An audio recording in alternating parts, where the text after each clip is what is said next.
Healing isn't hard. I know that might sound strange coming from someone who has spent 20 years doing this work, but it's true.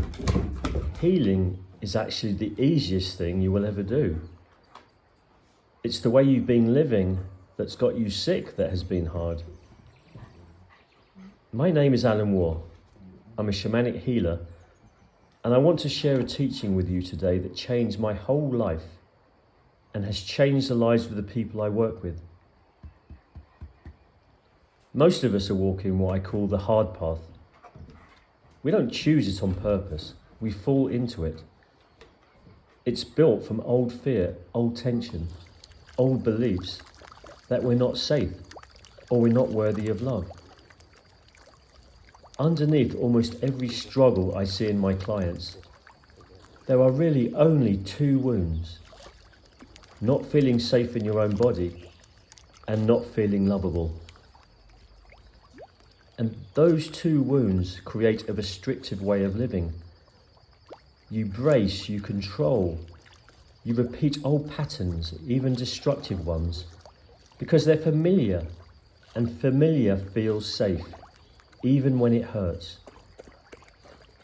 Your nervous system will choose familiar pain over unfamiliar peace every time, unless you teach it a new way. And part of this isn't even your fault. Our brains are wired with what's called a negativity bias. We remember pain more clearly than we remember joy. A single harsh word from someone we love can echo for years, while 10 kind words can slide right past us. And that's not weakness, that's biology. But biology isn't your destiny. Something I want you to notice about your own thoughts. Some of them come from resistance. It's too hard, I can't do it. What if it goes wrong? Am I doing it right? Those thoughts are all generated by the mind. They live in your head. And some thoughts come from flow. It feels peaceful, it feels safe. This is easy. I feel held. And those come from feeling. They live in your body. Resistance is restrictive. Flow is expansive. And the beautiful thing is, you always have the choice of which one you feed. Not by fighting the resistance, but by softening around it and gently turning your attention back towards what feels peaceful and amazing. So relaxation heals, tension harms. That's it.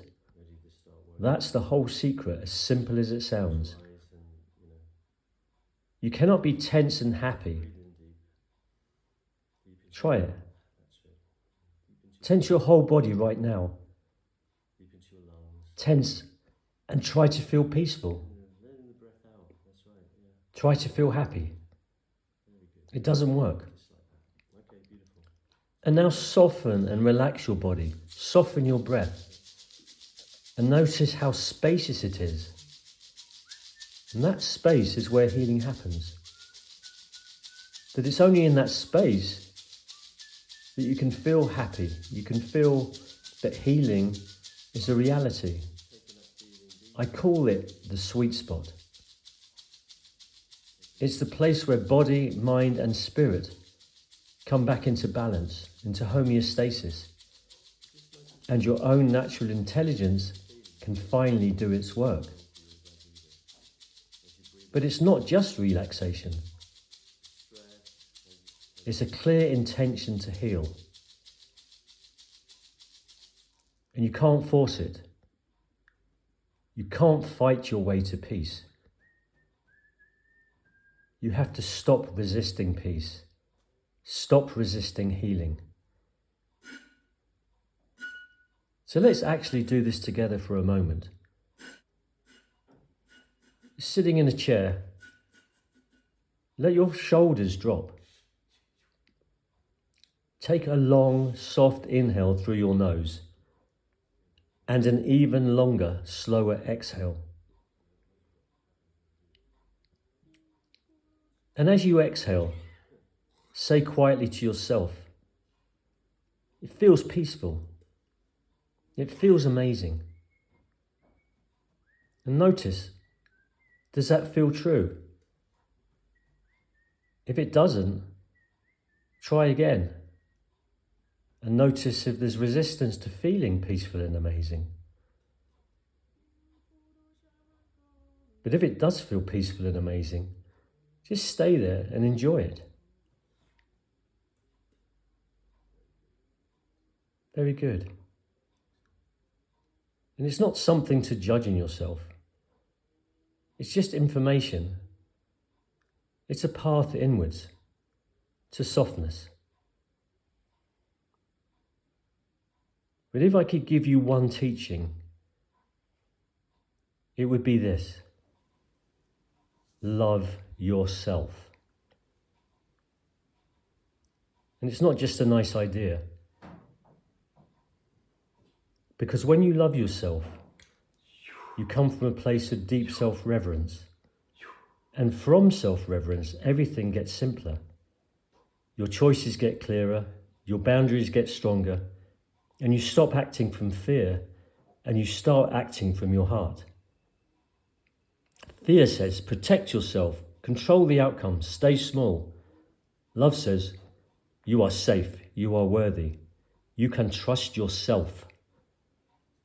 Every wound I've ever helped someone heal, underneath it, was really just a person who had forgotten how to love themselves and was living from fear instead. Self-reverence isn't arrogance or vanity. It's the opposite.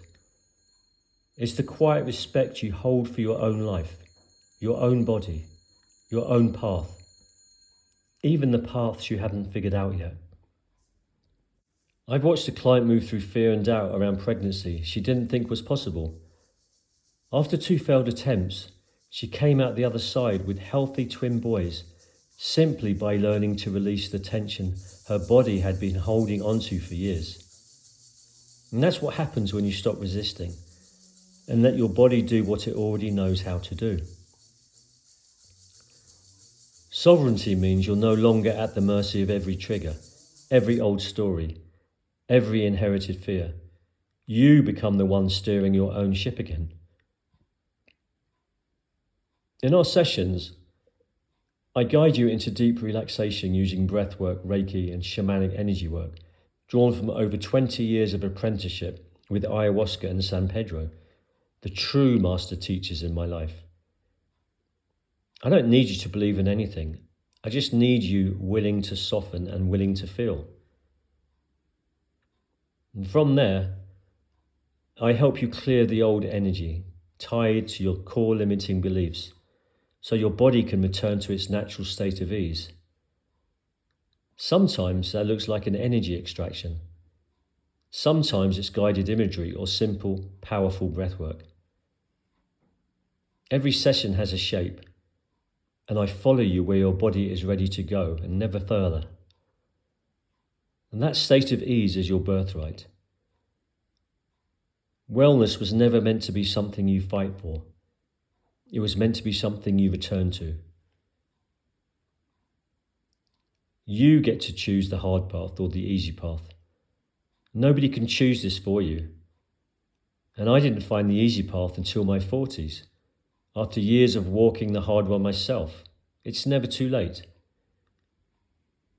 Ask yourself honestly, am I ready to change? Am I ready to build my spiritual strength and character? Am I willing to love the parts of myself I've rejected? And if your answer is yes, even a quiet yes, you're already on the path. And if this teaching is landing in you, I'd love to help you go deeper. You can read the full teaching in my book, Alchemical Ayahuasca, where I walk through this entire path in detail, along with stories of the clients who've walked with me. Or if you're ready to experience this work directly on a one-on-one session, I offer a free discovery call where we can talk honestly about what's going on for you and whether working together is the right fit. See link in the description to book a call, and I'll meet you where you're at. Talk to you soon.